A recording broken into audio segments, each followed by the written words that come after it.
Hello, and welcome to Saving People Queering Things, a supernatural podcast. We were previously known as Driver Picks the Podcast, and the episode you're about to listen to was recorded under that name. Though our name has changed as of season 3, our show hasn't changed that much. Our structure and theme-based discussions are the same, and we're so glad you're here. Now, let's get on the road.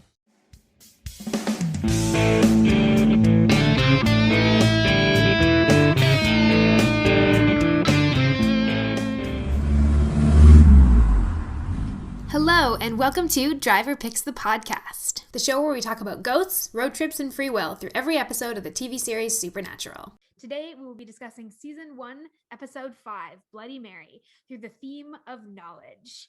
I am Abigail, your host, and I have better luck than the Winchesters, probably because I have not broken as many mirrors as they have in this episode.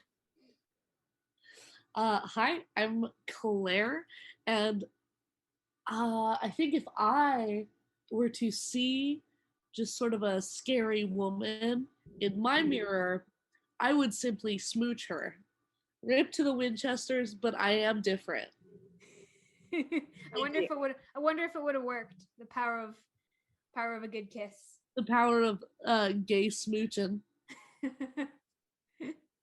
don't know Mary. Smooch. We don't know her. We don't know Mary. We don't know what she was into. Just a little smooch with consent from the ghost. I think she'd be into it though. I'm a sexy beast. It is now time for our series recap, The Road So Far. So far in season 1, in our first 4 episodes, we have seen Mary Winchester is dead, John Winchester is missing, and their 2 sons, Sam and Dean, are on the road to find their dad and avenge both Mary and Sam's girlfriend, Jessica, who were both killed by an unknown supernatural being. John has left several clues about his location, but so far none of them have panned out, and so Sam and Dean are on the road, saving people, hunting things as they search for him. And that brings us to this episode. All right, let's I can go first. I can spare Abigail the yoke of going first. Sweet. Okay. 1, 2, 3, go. All right, so in this episode, we're in some little town, and some girls are playing the Bloody Mary game where you say her name 3 times in the bathroom. And it turns out that that's a mistake because a woman named Mary is coming through mirrors and exploding the eyes of people who have secrets that have involved someone else's death, whether or not they were the direct cause. So the Winchester brothers have to deal with that. Thank you. Amazing. I think I'm ready. All right. 3, 2, 1, go. Okay, so Sam has been having these recurring nightmares of Jess's death, which is revealed to also have been some nightmares he was having before her death. And so when they are in this town and they're trying to summon this Mary so that they can take care of her, Sam ends up summoning her because he has this secret that he had these premonitions of her death. And so this whole episode is really an arc of Sam dealing with that grief and guilt. Very good. Very powerful 30 seconds. Yeah, it's good. You're always very good about being like, also, here's the overarching plot concerns, because I'm always like, here's the freaky little dude we're dealing with this week. I'm so much worse at that part. Like, I will forget not forget. I will just not be good at cohesively going, like, this is the weak plot. So it works out well. A good compliment, I think. Exactly. I feel. So our next segment is our theme discussion. So today we are talking about this episode through the theme of knowledge. Do you want to start us off, Claire? Yeah. I think this episode's really interesting because it deals with like secrets, right, which is sort of a form of knowledge, or like knowledge that's kept. And so I think that, I don't know, I actually do really like the way this handled the Bloody Mary myth, which could be more or less interesting, I guess, depending on sort of what iteration people do with it. Um, and I think that it, by choosing to go this route of being like, yeah, this is about what secrets people have, it managed to make itself like interesting in a very cool way. Um, and then I also was really interested in like the kind of dynamic between like you might have a like you might harbor a secret about like something that happened that hurt somebody, but that's not always necessarily the same as hurting somebody. Mm-hmm. And we Uh, see that with a couple of the people who are targeted by Bloody Mary, where we don't get the full story, we don't get the full picture, but it's not direct. There's one accidental death by like a car accident. yeah, There's one where it's an overdose, and it's very unclear as to intent. Like we never yeah, know. We never yeah, know how what the unintentional thing was there. And yeah. then Like it's there's a fully suicide. implied. Yeah, like it's fully implied that the overdose was a murder, but it's never like confirmed at all. And then immediately afterwards we get the information like with the very next victim where it was a suicide. Right. And so we and then with Sam, the only thing is that he was dreaming the events before it happened. And yeah, so it does answer bring this real question of like these none of and none of these deaths, we know none of these deaths definitively are murders. We just don't know that, or at least Right. not murders by the person who is being targeted by Mary, which is a really interesting look at secrets. And certainly not murders in the same way that like this Mary was fully murdered. Mm-hmm. Yeah. um which is really interesting. And the like the types of knowledge like circulating in this episode of just like, all right, well, everybody's got secrets, but also like Sam and Dean having knowledge about like the supernatural, but like who do they share that with? And they actually choose to share that with sort of a lot more people than usual, I guess, this episode. Mm-hmm. I felt like they were very fast and loose in this episode with that whole shtick. Yeah, I've noticed that a bit more in season one than I think I expected. We've already seen, I mean, in Phantom Traveler, we saw that. In Dead in the Water, we saw that. In Wendigo, we saw that. The only episode in this first 5 episodes that we haven't seen them be actually 100% candid is the pilot. To Right. my recollection about the pilot, which is very interesting because I think we kind of assume that they keep these secrets really close to the chest and that they don't share their knowledge, because usually if they share their knowledge it either terrifies people or puts them in danger. So usually that's their reasoning, is like they don't need to know what's out there if we can stop it. but Right. but this first bit of episodes is kind of contradicting that because they're a lot more candid. Right. And they're like, which is wild considering that Sam's whole shit is that he was like, well, I couldn't tell anybody. You know what I mean? Like, bro, all you do the first half of this season is like go into a town and be like, well, there are bad things and they are not natural. Like they just do that every Every episode. episode. And I wonder with Sam then if his rationale, like if that's the reason he gives for why he doesn't share with anyone at Stanford, is because like they wouldn't believe him, or like we don't tell people about that our lives. But I wonder if the real reason is because Sam so desperately wanted to like pretend he didn't know, Right. or like wanted to build a new life where he intentionally chose not to know. Right. Like how many times did Sam ever see anything in the news when he was at Stanford about some sort of suspicious death in California and ever go like, maybe this is our kind of thing, but I'm going to choose to not know. or not question or not be curious. And it's, Right. yeah, like Sam's very understandable desire to like keep that secret, more being for his own sake and his own like Right.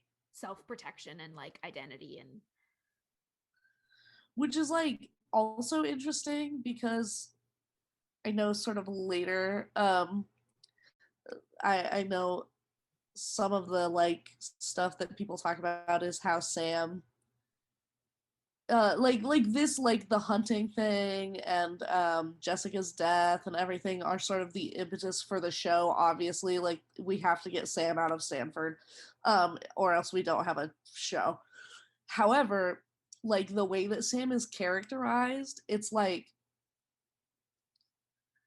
it's like he does actually love hunting, and he didn't actually want to like ever settle into a normal life. mm-hmm. It's an interesting part of Sam's growth, like in his self-knowledge. Like I feel like Sam as a character grows in this self-understanding that like what he hated wasn't actually hunting necessarily.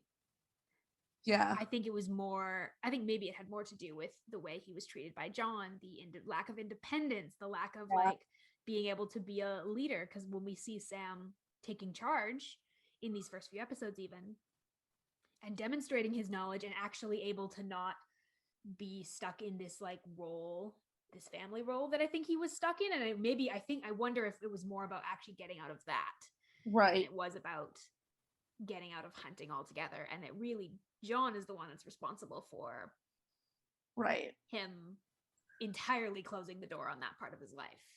Right. And so it's like that's really interesting too because he's just like he has so much hunting knowledge that After he 4 years, like 3-4 years of being out of it. yeah, that he like clearly knows how to use, right? And like still is sharp. Um and so putting him back into this situation, I know we're still so early days, but putting him back into this situation and then making him like it feels fairly clear that what he's yearning for is not necessarily a return to his normal life, but instead like the wish that no one else had gotten hurt. Mm-hmm. You know, like I don't feel like he really expresses a lot of like, oh man, I wish I wasn't doing this. Like I wish I was just back at Stanford. Like it's more just about like God sucks that Jess had to die. Yeah. Yeah, I think that's really true. And I think we're gonna continue to see that in the rest of this season of him getting more and more, him and getting less and less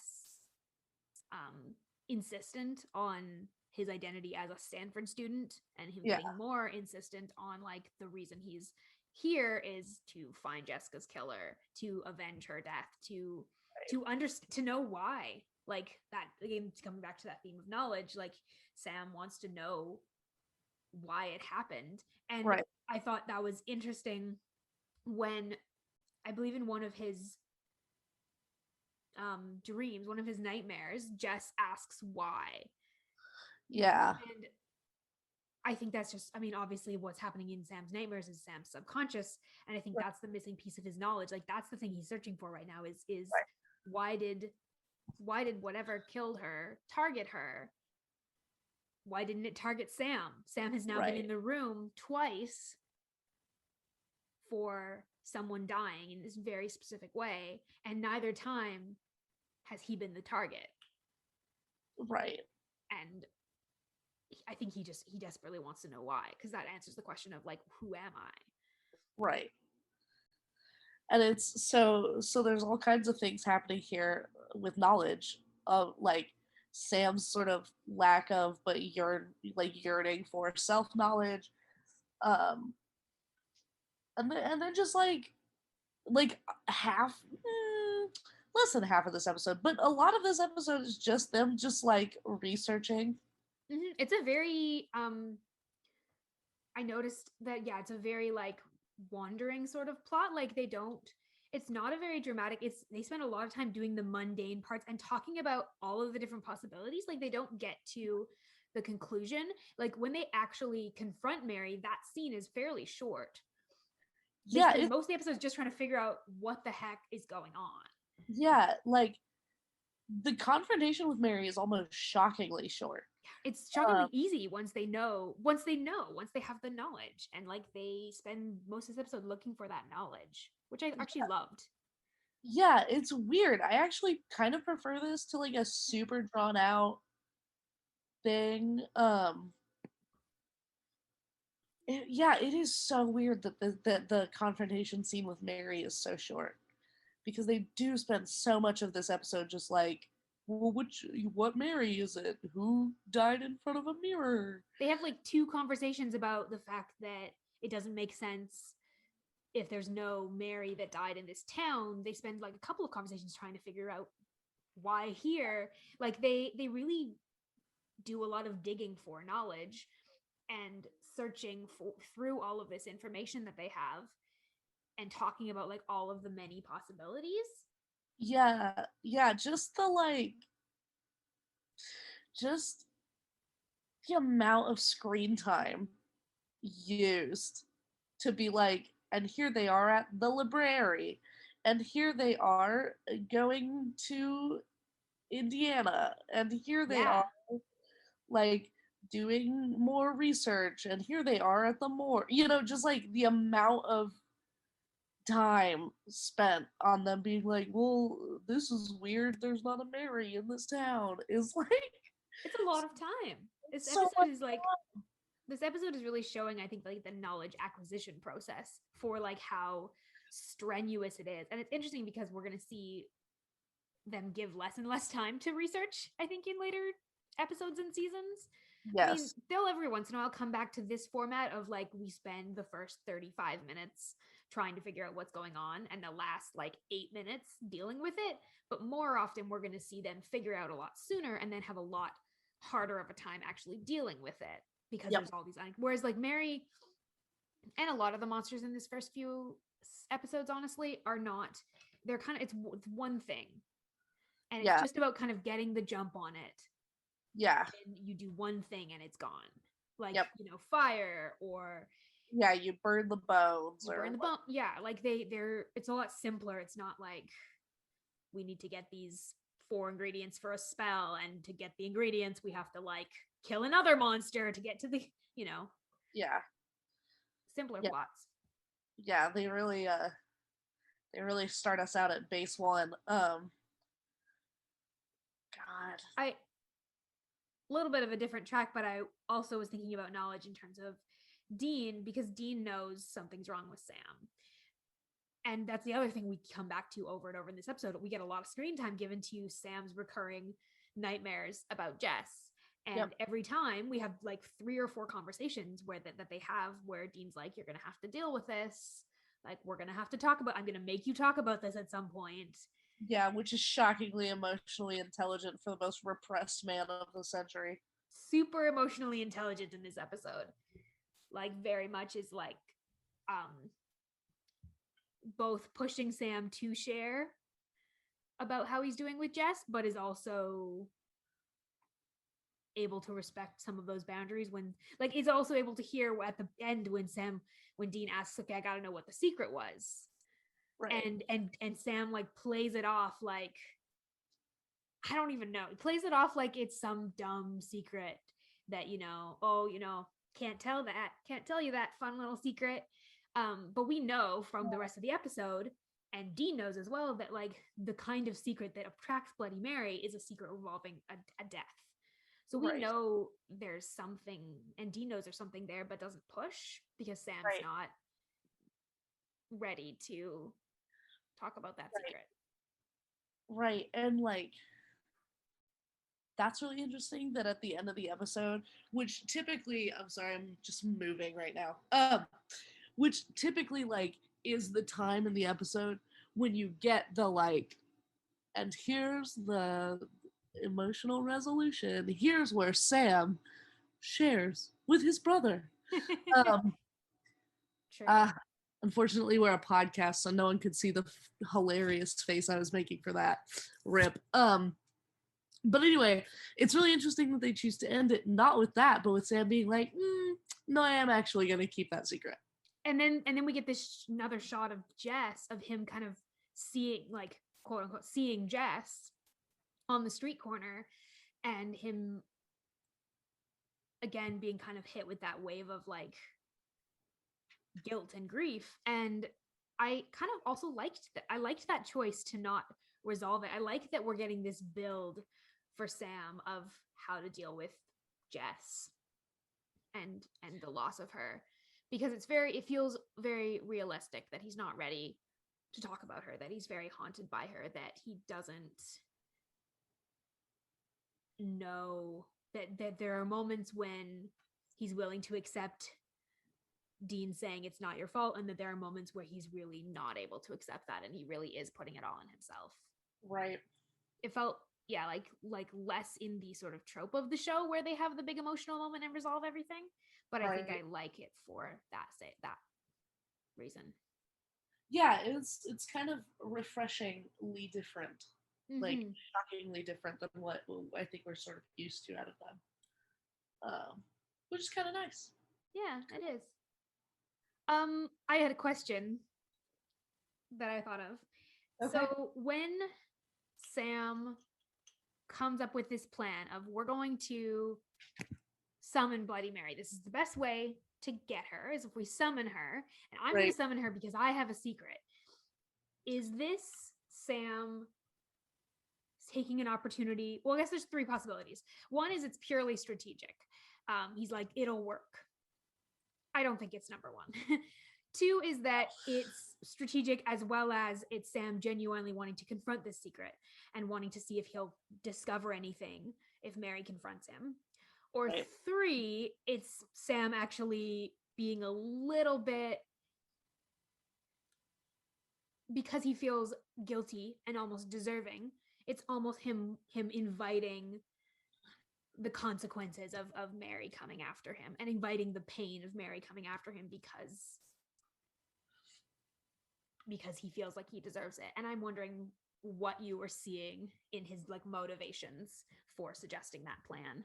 Oh yeah, no, I think Sam, especially in the first little movement of this show, is sort of wildly reckless.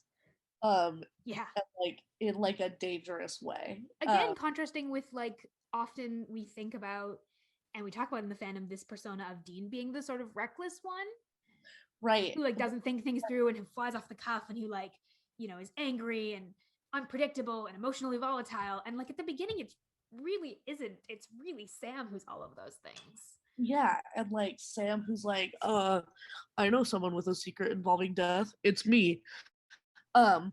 And he's like, I'll summon her, you know. And it's like, okay, like we get you have kind of a weird little death wish, but Jesus Christ. Yeah, no, I definitely agree with you. I think Sam's like, yeah, strategically this could work. And I don't know that he's necessarily consciously like, and also I deserve to get my eyes exploded. But there is definitely some part of him that's like, well, if I do get my eyes exploded, I deserve it. Yeah. And I wonder if, I mean, it's obviously, I think, primarily about Jess, but I also wonder if it's also about his mom, about like, why have I survived twice? Right. So if I don't survive, like, you know, it seems like less risk that someone else is going to end up with the same fate. He's like, what else, you know? Because again, they don't know who has killed Jess and Mary, so they don't have an answer. They haven't been able to take care of that problem. So for all Sam knows, like, if he sort of is reckless and gets himself killed, maybe that stops whatever's happening. Right. Yeah, no, I completely agree. Oh, Sammy. Little reckless Sammy. Baby Sam too. God, they're so little. So little. The other thing with Sam and that is when Sam talks to, I don't remember what her name is, the girl that they are able to rescue. Oh yeah, who knows what her name is? The ingenue of the week, Oh, the your name of the week. oh no, her name is Claire, No, it's not. isn't it? No, it's not. It's the No, name of I it's think the name of another fictional. It's the name of another character from later in the show. I know it's the name of another I significant female character. Pretty sure. Charlie. It's Charlie. Charlie. That's what I was looking for. Thank you. It's Charlie. Because I was like, I know it's a name that we reuse this name for another female character. It's Charlie. Yeah, It's not Claire. I think I think the Hookman ingenue might be Claire, but Ah, that's well, we'll get there. we'll see. I don't Um, remember for sure. One of the ingenues is definitely Claire because I remember watching it and being like, "Whoa." it's a very yeah, it's not really surprising in 2005 that they would use that name for like yeah. Anyway, but what I was getting to is when at the end when Sam says, you know, no matter what you did, it probably still would have happened, and then says sometimes bad things just happen. And again, I was like, it's really interesting that Sam chooses to say that because the no matter what you did, it probably would have still happened is could almost be read as him sort of processing through like with Jess, I probably couldn't have stopped it because that's what Dean legitimately has just said to him is that you couldn't have stopped what happened to Jess. Like, Right. it's going to happen regardless of what you did, even if I had like even if you'd been there. But then the sometimes bad things just happen is so interesting because we know in this show and Sam and Dean know in this show bad things don't just happen. Bad things happen because of things you Thing. don't understand, things you Yeah. don't know. Things you don't understand or secrets that you have or Mm-hmm. like demons that you've accidentally summoned or Yeah, it's such a interesting choice for Sam to use that to try and comfort someone who has experienced the supernatural and has yeah, experienced that like these things are never or very rarely just random yeah, in a show that focuses so much on free will and choice and consequences. It's an interesting tack to kind of try and comfort someone. yeah, yeah. It's this yeah, this show's so weird. God, I'm just also thinking about like I know I before this episode I know I was like I'm gonna talk about this but it's because they really just they're really just burning through those local legends, those quintessential Americana like uh horror stories, right? Like ghost stories. And I'm like, really? We used Bloody Mary season 1, Episode episode 5. 6, episode 5? We use Bloody Mary episode 5? We're not gonna save we're not gonna stash away a little group of them for later, some of the more powerful ones for later. And we've used like vengeful spirit and demon as well at this point. Yeah. And Bloody Mary also. Now here's something that is just like my opinion and has no actual real basis. But Bloody Mary is also like an extremely potent legend, Mm-hmm. right? Like mirrors already have a lot of shit. Um, Bloody Mary is literally so horrific. Eyes already have a lot of shit. Like also just the idea of like a vengeful female spirit has Mm-hmm. a lot of shit. It's sort of shocking to me that they didn't actually make more of a meal of it. Yeah, I'm surprised they didn't. Yeah, didn't either make this more of an arc Yeah. with this kind of a supernatural creature, or come back to it because I mean we're gonna Yeah. mention this in our lore check, but we don't see another Bloody Mary, Which is shocking. which is crazy in 15 years when this is such an iconic legend that they don't. And I don't know, and the show doesn't make it clear even at the end of this episode. They don't really ever talk about well, this legend's really widespread. Maybe like there might be other ones. At least now we know how to deal with them. Like Right. it's sort of almost implied that like this is the Bloody Mary, but that doesn't make any Which makes sense. literally no sense. And it's also like the way this episode talks about it, it's like, yeah, well, I mean, like we all know Bloody Mary, but like the whole shit of this show is that like most of these urban legends, that's the word that I've been looking for this entire time. Most of these urban legends like come from supernatural stuff happening, Yep. like aren't just whatever. And so for Dean to be like, well, you know, like people play this all over the country and like nothing happens, it's like, okay, but But all of your stuff is about how like this comes from when stuff happens. yeah, exactly. So it really is shocking that they're like, yeah, and that's the single Bloody Mary that we're gonna do. Which ties again to the like sometimes bad things just happen. Like they don't. There's no coincidences. Like these legends come from somewhere. And this is a widespread legend. So it's interesting that it doesn't get a widespread treatment in the show.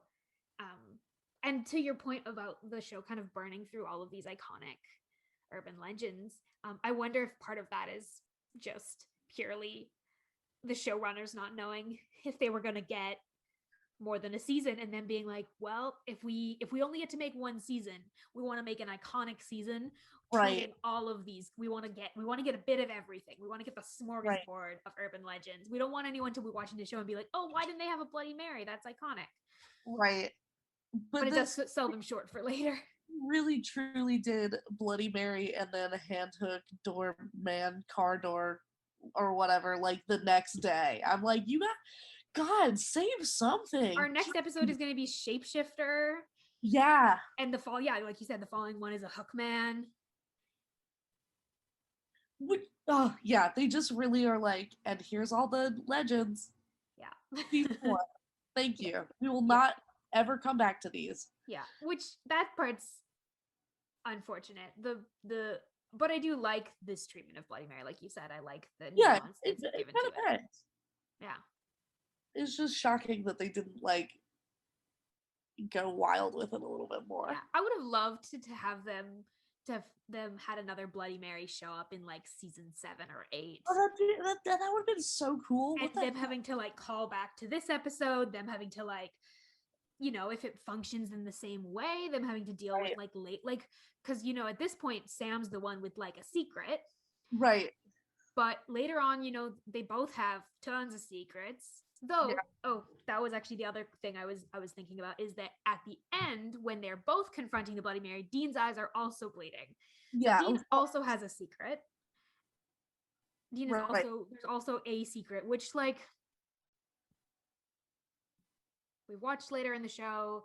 I can think of a couple of secrets that he has that we get flashbacks to from his earlier years that definitely got people killed. But I'm very curious as to if what they were anticipating, like if they had, I'm curious as to whether or not the writers had a particular secret in mind, or if they were just going off of the fact that like he's been a hunter for many, many years. Of course, they were just like, surely this fucking dude.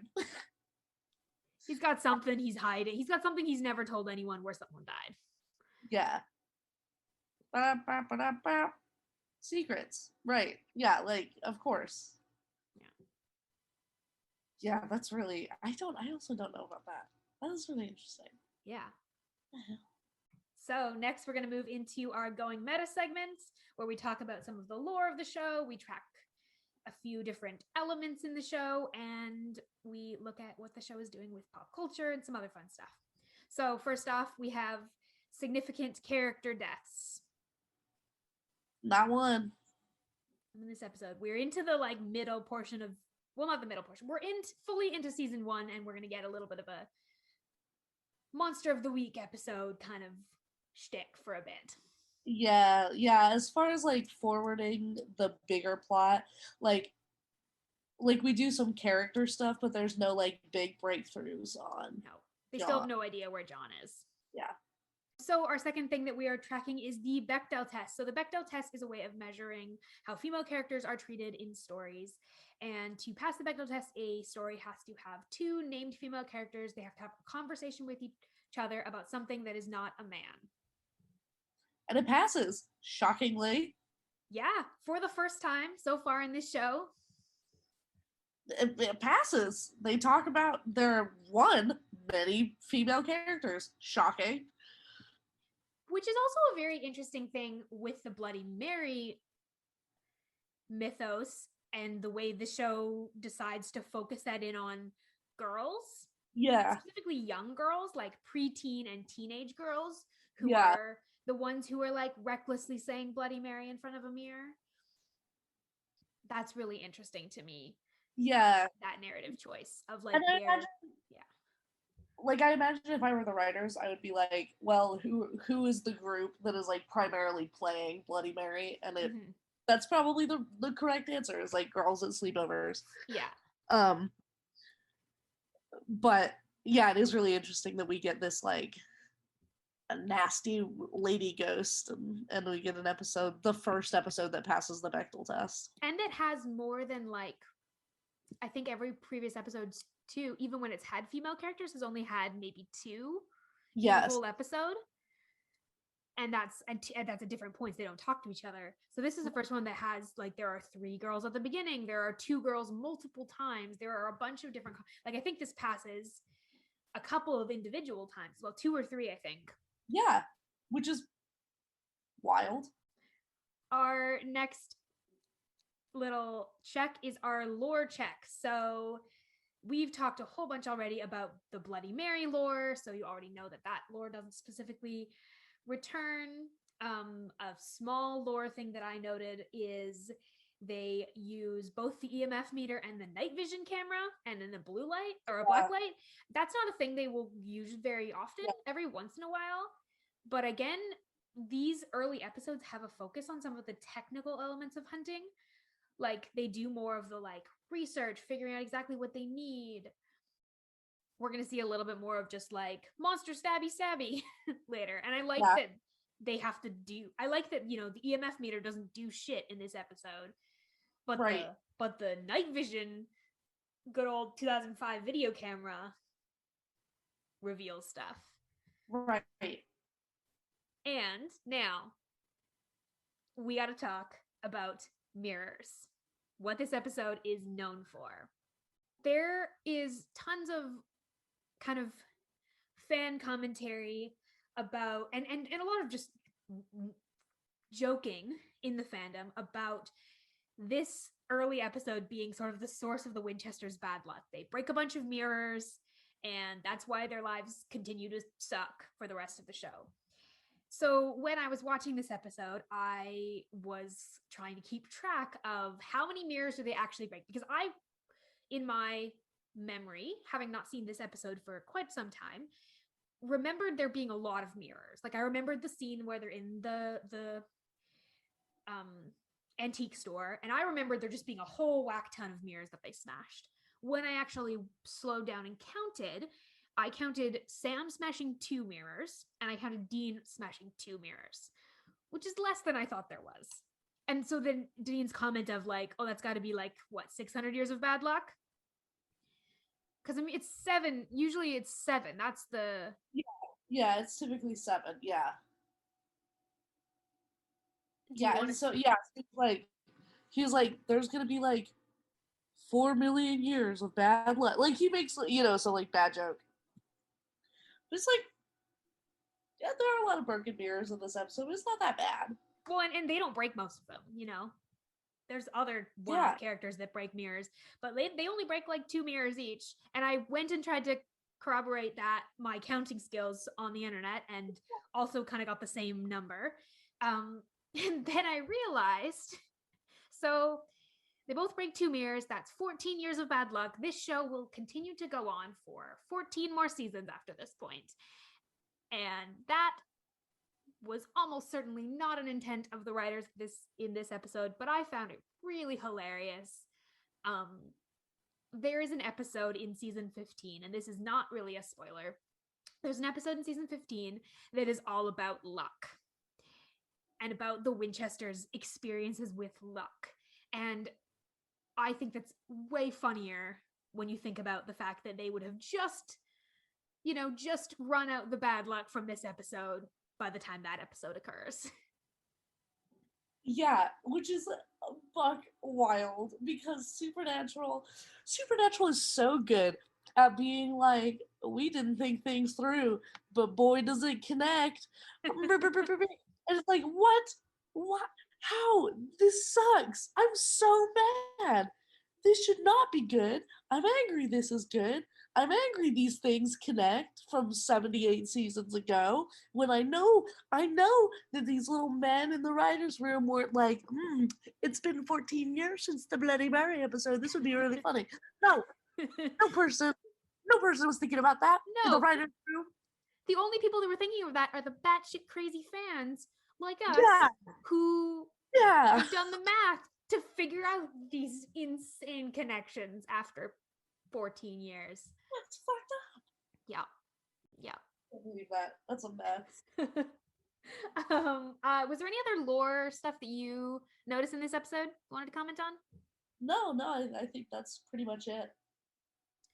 Um, Next up, we have locations. So, locations within the storyline of the show or filming location. So, the one filming location, there, when they have the shot at the very end of the episode with Sam seeing, quote unquote, seeing Jess, they have a shot of there's a tavern, like I think it's George's Taverna, and it says George's Taverna in Steveston, which is a Vancouver neighborhood that they didn't bother to hide at all. Have you been to any of these locations? I've never been to Ohio. Um, I actually don't think I've ever been to Ohio either. And the last thing we do in our Going Meta segment is checking in with pop culture references, fake IDs, that sort of thing. Do you notice anything? I didn't really notice any. I actually thought this was shockingly barren of a popular culture and media. Dean makes a Paris Hilton joke, but that's it. That's the only thing. Which again, very timely, 2005. Early 2000s? Early 2000s? You're saying this show was made in the early 2000s? Shocking.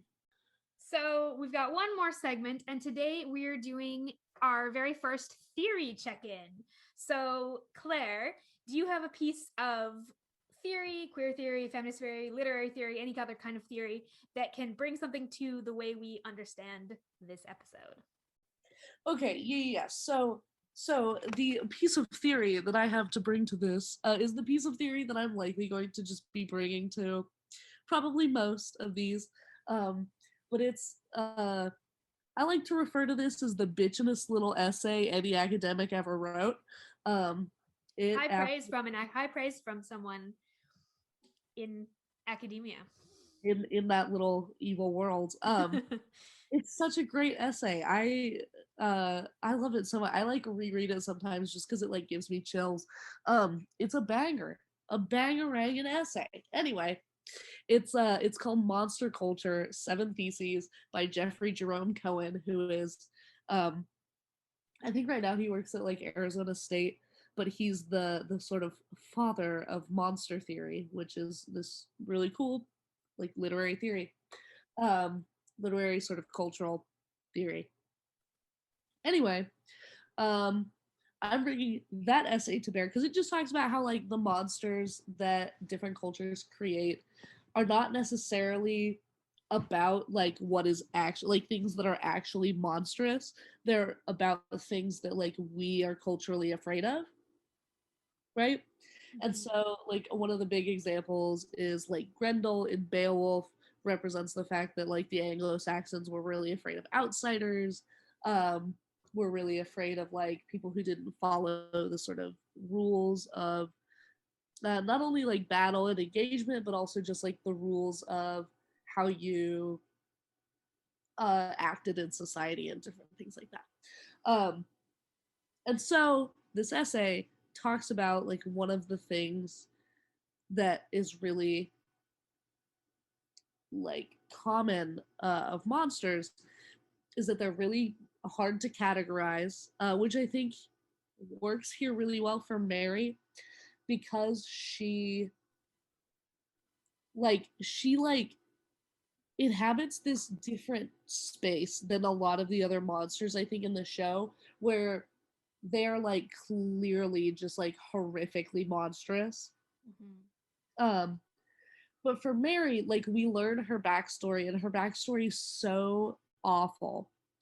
It's so awful that like immediately you're like, oh, this was just a woman that died. Like this was a woman that died horrifically, and now is like kind of working to bring justice, or what she sees, you know, sort of her warped sense of justice to like other people who have similar, or what she views as similar circumstances. Yeah, well, like she dies horrifically, and then the circumstances around her death and the truth around her death remains like a secret to everyone else. No one's able to figure it out, and so she goes after people with secrets that cause death, like kind of replaying her own story because of how horrifically she was treated. Right. And it like, it's really interesting because then, you know, when they're like obviously, you know, when they're killing her, you're like, okay, like this is the monster of the week, so we're not necessarily like, oh, don't kill her, but it's still like there is some humanness that I think they really try to downplay when she comes out of the mirror and she's like, you know, like her limbs are doing all sorts of fucked up shit. And her hair is like sort of the grudge, like hanging down in front of her face. Yeah, it's very horror sort of imagery. Yeah. But like, they can't erase that we already know that this is just like a woman. Who just hasn't been able to be at rest. Yeah. And so she's like really hard to categorize in that way. And then also one of the things that monsters do, I think God, what is Cohen right? I think he says like monsters police the borders of the possible. Yeah. Ooh, I like that. Which is really great. But basically like the monster sort of polices like the boundaries between what we know and what we don't know. And one of the things that's really interesting about mirrors is this concept of like mirrors holding, you know, truth or a particular type of knowing that we're not necessarily allowed to access. Yeah. And so she, like living in mirrors, is in that way policing that border between like our world and a world in which real, like the truth of someone is intimately accessible. And so I think that like is really interesting. Anyway, I think everyone should read this essay. It's really good. Yeah. I'm excited to go and read it. Yeah. It's in Jeffrey Cohen just like edited a collection on monster theory, and that's like sort of where this appears. So you should check that out. Cool. Thank you so much. Thanks for bringing that. I love what that brings to our thinking, and I'm excited to use that again with other monsters and kind of explore what they're kind of presenting in terms of our understanding of monsters. Oh yes. The likelihood that I will talk about this again with like the Hookman or something, super high. Nice. Looking forward to it. Well, thank you, Claire. That brings us to the end of our episode. So thank you for joining me today. Oh, thank you for having me. Very excited. Yeah, and thank you to any of our listeners out there. We hope you are having a fantastic week, and we're excited to have you join us again next week. Next week, we are going to be discussing Season 1, Episode 6, Skin, through the theme of sacrifice.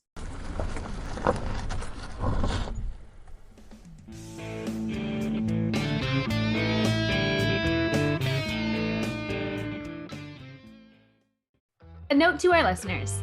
This episode was recorded prior to our Season 3 name change, where we went from Driver Picks the Podcast to Saving People, Queering Things. For all of our new social media platforms, visit queeringthingspodcast.com.